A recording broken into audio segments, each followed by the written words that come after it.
Le cercle RH, le débat de Smart Job pour parler alors d'un sujet qui concerne des millions et des millions de collaborateurs, le CPF. Alors c'était une innovation incroyable, pouvoir choisir numériquement une formation. On avait donc, et on a toujours ce compte, donc de l'argent à disposition et on achète cette formation et on se forme. Simplement le CPF, 5 ans après, est peut-être victime de son succès. Un petit coup de rabot qui va arriver, qui est quasiment officiel, 50 € à la charge du collaborateur. Et on va en parler avec nos invités. Estelle Sauva, ravie de vous accueillir sur le plateau, directrice générale du groupe Alpha Secafi. Et vous êtes, c'est important de le dire, ancienne haut-commissaire avant de présider Alpha Secafi, et vous avez été dans la salle des machines de la fabrication, de la création de ce CPF. On va en parler avec vous. Nathalie Wright, ravi de vous retrouver. Vous venez régulièrement, justement, parce que vous faites partie de ceux qui vous battez pour que le CPF soit maintenu à son bon niveau, président de Wall Street English et administrateur et président de la commission des langues, les acteurs de la compétence. Estelle Sauva, pour vous replonger dans une autre partie de votre carrière et de votre parcours, l'esprit du CPF était quand même une idée génialissime. Comment vous l'avez vécu, vous, de l'intérieur ? D'abord, je le vis avant, parce que le CPF naît en réalité en 2014, il est le fruit du DIF.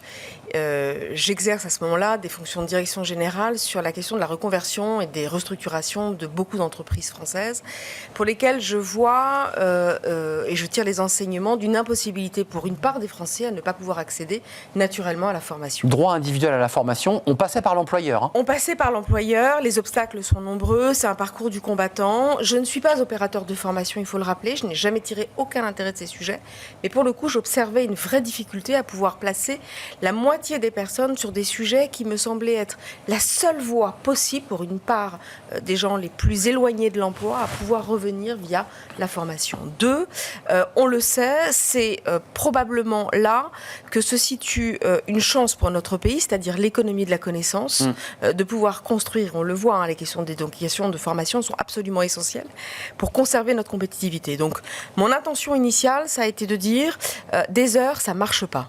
Il faut des choses concrètes pour les Français. Les euros, c'est plus simple, c'est compris. La deuxième chose, c'est de pouvoir aller chercher une co-responsabilité financière pour les Français, parce que la gratuité a probablement été installée à tort depuis plusieurs décennies, depuis l'après-guerre, et quelque part, beaucoup d'entre nous, depuis notre éducation profonde, n'avions pas conscience que s'emparer de ce sujet pour nous-mêmes, même si nous en avons envie, ça participe de notre destin futur. Donc, être acteur de son parcours professionnel... Et ça a un coût. Alors, ça a un coût, effectivement, il faut le dire. Alors, ça m'a amené à commencer à m'autoriser une feuille blanche. J'ai eu un auteur avec moi, un co-auteur, Bertrand Martineau, ancien conseiller Nicolas Sarkozy. Je venais du monde social. Voilà deux opposés qui se retrouvent avec une copie entre les mains pour proposer une réforme majeure de la formation professionnelle. On est en 2016, François Hollande est encore au pouvoir. Ce sujet va être entendu, il sera présenté au gouvernement, il est rendu public auprès de France Stratégie. Ce rapport, un pré-rapport, sera coupé net avec le premier 49.3. Exactement. Et donc, ça me met en colère, pour être très sincère. Et donc, j'accepte l'idée qu'il partira avec le capital emploi-formation avec l'Institut Montaigne. Il deviendra le rapport choc de janvier 2017. Autre étape. 17. Et il est rendu public avec une proposition d'un financement pour près de 5,6 milliards. Retenez le chiffre. 5,6 milliards. Moi, j'avais 5 milliards. Avec tout un mécanisme, alors il est plus complexe, etc. On y reviendra. Mais en tout cas, les moyens, le modèle, le système de... La philosophie c'est ça. Est posée, elle est embarquée et elle est lancée. Moi, j'entends Estelle Sauva, Nathalie Wright, je vous ai vu d'ailleurs prendre des notes à ce moment-là. J'entends quelqu'un qui nous dit c'est un outil formidable, on l'a construit, on est allé au bout de cette aventure et ça existe. La gratuité... c'est peut-être pas la meilleure des méthodes. Et là, annoncé en décembre et officialisé, alors annoncé en décembre par Carole Grandjean, qui n'est plus en charge de la formation, mais confirmé par le ministre en charge du budget, qui dit il y aura un reste à charge de 50 €. Ça vous choque ou pas ? Non. Est-ce que ça remet en question le CPF par ailleurs ? Ça dépend du montant. Un reste à charge de 50 €... C'est convenable. C'est convenable. On parle actuellement de 10%. 10%, ça peut monter très facilement à 300 €. C'est vrai. Le but quand même du CPF et la philosophie derrière tout cela, c'est quand même d'amener la formation vers des personnes qui ont moins accès à la formation et qui ont besoin d'être plus formées. que d'autres. Je précise, une personne sur 5, plus de 50 ans, 7 personnes sur 10 sont ouvriers ou employés. C'est important, cette philosophie-là aussi. Et il y aura autant de femmes que d'hommes. Et puis, à destination aussi, et on va en parler, des demandeurs d'emploi. Ce qui est surtout important, c'est que ce n'était pas le cas avant. Avant, on avait une formation essentiellement vers des cadres. C'est ça. Parce que c'est l'entreprise qui contrôlait le plan de formation et qui orientait... Les mieux formés se formaient. Les mieux formés se formaient, les plus hauts potentiels pour l'entreprise étaient formés. Nous, avant le DIF, donc avant le droit individuel à la formation ou avant le CPF, nous avions énormément de personnes qui venaient chez nous, qui payaient de leur poche, Oui. mais c'était des secrétaires, des ouvriers, c'était pas les cadres. Et qui sentaient l'urgence et l'obligation même de pouvoir parler l'anglais en particulier, Voilà, parce et que puis c'est le sujet. il y avait quand même des budgets de formation professionnelle et ils ne les atteignaient pas. Mais Estelle Sauvat, aventure, ce CPF voit le jour, et j'imagine que vous en tirez de la fierté. Il a permis à 5,8 millions de dossiers acceptés, 8 milliards d'euros d'achats de formation, 1362 euros de montant moyen des achats. C'est quelques chiffres pour se donner un peu l'idée. Ensuite, il y a eu le débat des abus, de tous ces organismes de formation créés ad hoc pour aller chercher cette manne. Est-ce que ce CPF a bien répondu à l'enjeu qui était à la fois de former et, j'allais dire, réduire le chômage réellement? Est-ce qu'on peut le quantifier, ça, vraiment? Bon, d'abord, je vais assumer totalement, parce que c'est mon genre, les responsabilités qui ont été les miennes. J'ai été haut-commissaire à la transformation des compétences et donc, en tant que haut-commissaire, j'étais le seul haut-commissaire à prendre en charge la mise en œuvre Oui. et la stratégie autour du CPF. Cette stratégie consistait dans mon esprit à pouvoir engager un financement en l'adossant à un fait générateur, la rupture notamment du contrat de travail, acquis dans le cadre du rapport précédent de l'Institut Montaigne.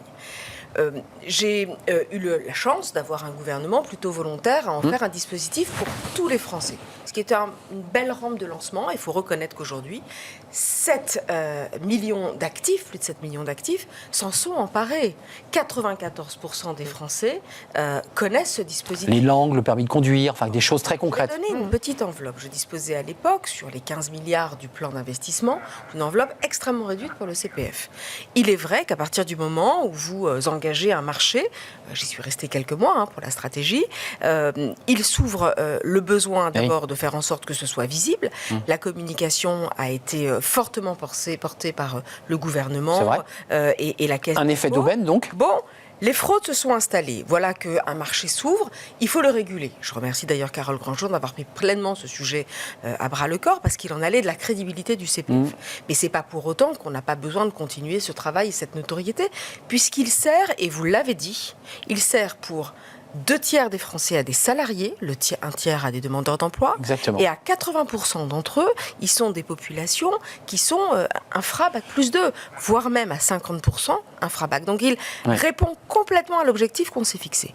Vous pouvez dire ensuite, est-ce qu'il fallait faire comme ça? Je pense que pour lancer un CPF et le rendre visible à tous, ça a plutôt marché. Voilà. La marque est connue de tous. À 5 ans, je dis bravo, on a réussi. Je précise quand même, pour ceux qui s'intéressent de près à ce sujet, que non seulement il y a ce petit coup de rabot de 50 qui de la vie générale, reste assez convenable en termes d'investissement du salarié, mais il y a eu aussi cette étape où il faut se connecter, mettre des codes.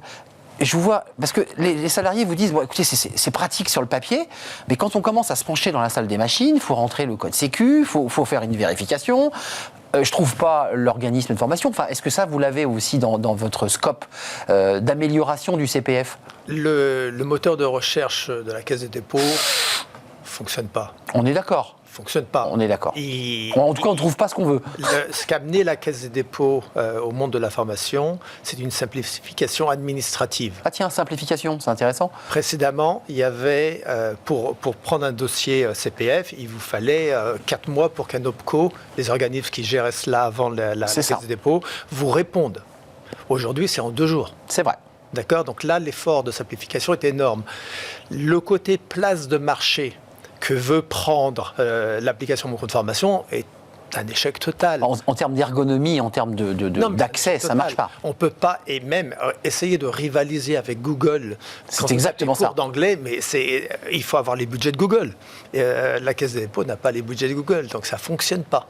Qu'est-ce qu'il faudrait faire? Et je vais donner la parole à Estelle Sauva, parce qu'il y a l'enjeu des demandeurs d'emploi, il y a quand même l'enjeu de continuer avec une réforme potentielle de l'assurance chômage annoncée par Gabriel Attal. Enfin, tout ça a des conséquences.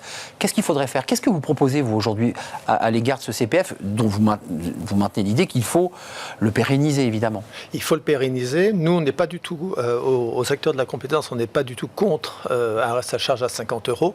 On est contre un reste à charge au-delà de à 10%, on est d'accord. C'est le 10% qui... 10%, ça peut monter beaucoup plus haut que 50 €, c'est ça le problème. 50 €, ça responsabilise un peu. C'est ce qu'évoquait Estelle Sauva. Et là, je ne prends pas la casquette des acteurs de la compétence, mais celle de Wall Street, puisqu'on fait une étude Ipsos tous les ans. Et on a demandé aux Français s'ils étaient a priori d'accord pour qu'il y ait une sanction pour les personnes qui utilisaient les fonds du CPF de manière indue. Je rappelle que les fonds du CPF, pour bénéficier du CPF, vous devez passer une certification. Beaucoup de personnes ne se donnent pas la peine de passer la certification. Donc, question, est-ce que vous pensez que ces personnes-là devraient payer 100, 200, 250 € de pénalité? 70% des Français disent oui. Le politique ne veut pas y aller. Parce que, soudainement, ce sont les électeurs qu'on sanctionne.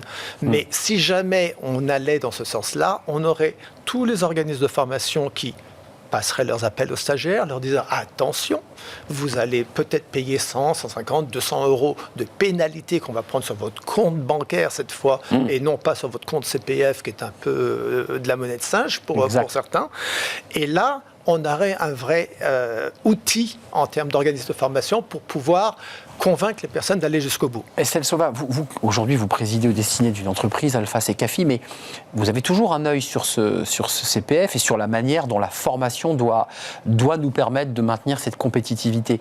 Qu'est-ce qu'on doit améliorer? Qu'est-ce qu'on doit faire? Parce qu'il faut rappeler que France Compétences, qui est l'organisme, on parlait de la Caisse des dépôts, qui gère le site, les organismes, mais celui qui pilote, c'est France Compétences. France Compétences, c'est quoi? C'est un déficit de combien de milliards? Trop d'argent. Trop d'argent, on est d'accord.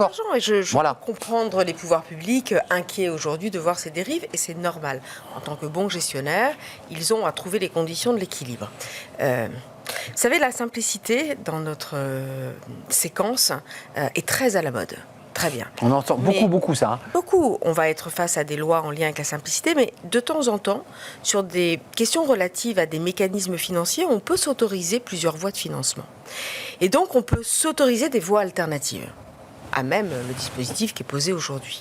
Je l'ai présenté il y a quelques semaines au conseiller de M. Dussopt. J'espère pouvoir le faire auprès de Geoffroy de Vitry dans le cadre de ses nouvelles fonctions de haut-commissaire, voire même à Thomas Cazenave, s'il en était question. Car Catherine Vautrin est devenue ministre du Travail. Exactement. Donc en tout cas, je me tiens à disposition sur ces questions. Pourquoi? D'abord parce que je pense qu'on a là une opportunité d'accepter l'idée qu'en 2017, on a engagé un financement pour les Français pour tous. Excusez-moi, c'était inédit, ça n'existe pas. Absolument, c'était la philosophie. On est libre aujourd'hui, et c'est normal, pour pouvoir en assurer la pérennité, de dire désormais, le CPF, on va pouvoir construire des mécanismes financiers pour ceux qui en ont besoin, et ce serait très cohérent dans la séquence qui est la nôtre d'aller rechercher des sujets autour de la transition professionnelle, et c'est absolument nécessaire, car on sait qu'en le faisant pour ceux qui en ont besoin, ça reste un investissement rentable, d'autant que les transformations ne vont pas s'arrêter, l'IA générative est là, les services vont être percutés à peu près de partout, on aurait donc intérêt de continuer à investir. Il y a un fait générateur, ça s'appelle la rupture du contrat de travail. À l'heure où vous vous situez, à un moment où la baisse du taux de chômage s'est plutôt enrayée. 7,3. On ne va pas vraiment vers le plein emploi, là. On est un peu... On sait que aussi les entreprises font état sans cesse de leurs difficultés à recruter. On peut donc considérer que la formation est la meilleure des voies de passage. Vous ne trouvez pas ça incohérent qu'à un moment où ces sujets sont aussi déterminants pour le pays, vous introduisiez un mécanisme aussi simple que la réduction financière sur les seules épaules des salariés, entre guillemets, ou des demandeurs d'emploi. Demandeurs d'emploi, c'est encore un autre mécanisme. Oui. Mais des salariés, alors qu'on sait finalement que ça va être leur premier frein à l'entrée. C'est vrai. Dites-leur, sur une rupture du CDI, des ruptures conventionnelles qui ont bon train, qui ont un deal économique, on va en ponctionner une partie pour la sécurité. Vous reviendrez nous en parler peut-être, parce que je sais que ce sujet, vous le suivez de très près, en plus de tous les dossiers, évidemment, que vous gérez à la tête d'Alpha et de Secafi. Merci Estelle Sauva de nous avoir éclairé sur l'histoire et sur les enjeux. Merci à vous, Nathalie Wright. OK pour les 50 €, pas tout à fait d'accord pour les 10%, parce que c'est le message que... Une seconde. Le plan de développement des compétences. Vous savez ce qu'on n'a pas arrimé au CPF ? L'entreprise. Ça fait 5 ans à peu près que je le dis, et je dois avoir un rapport de 2018 qui en décrit à peu près tous les mécanismes. Aujourd'hui, vous avez une négociation dans l'entreprise 7 fois plus importante pour l'égalité homme-femme, et il n'y a toujours pas de modèle d'accord d'abondement des entreprises pour le CPF. Voilà une autre voie de financement. Merci Estelle Sauva, nous sommes très en retard. Nicolas Juchat me hurle dans l'oreillette la séquence suivante, et je vous remercie.